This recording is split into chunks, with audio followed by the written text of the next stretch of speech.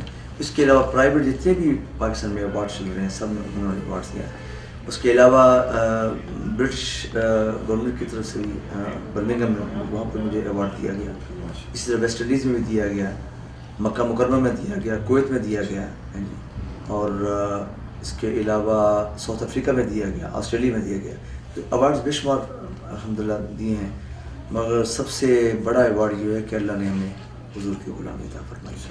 اس سے بڑا ایوارڈ کوئی نہیں.